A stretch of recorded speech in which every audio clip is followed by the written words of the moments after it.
Nato logo. Article 3. Objectives. Panuyo. To establish and maintain closer and better coordination and cooperation among members of the institution.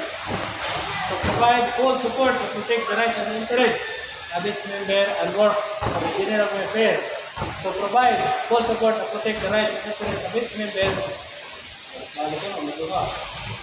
D.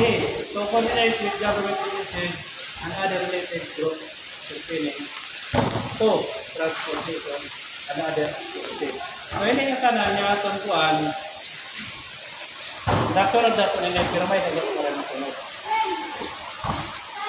Kaya sa ay manggod, sila binili niya to establish and committee position and position ang mga so, sa ay may na itong membro.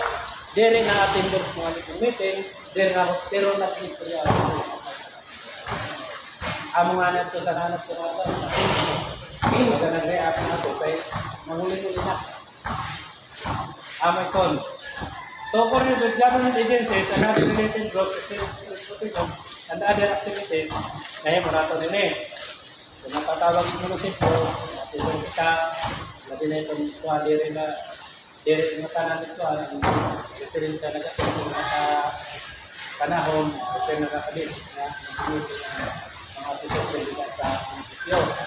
Ang sa liwat, nag-attender kita sa Barangay Karo, kay Sabado nga na ito, Barangay Karo kay pero may dyan mga dito sa naton association ang kanahan building o similar ginatan. So, amo ko ng correction nun.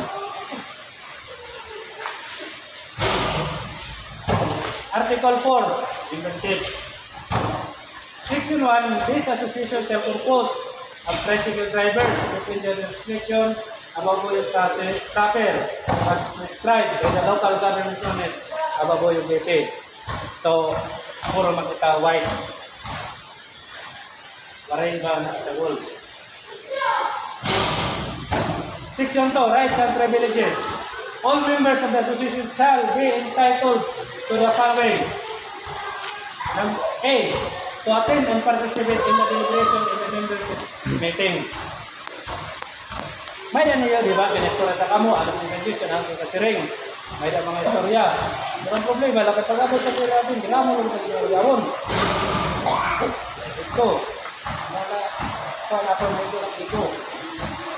To vote and be elected into any position of the association.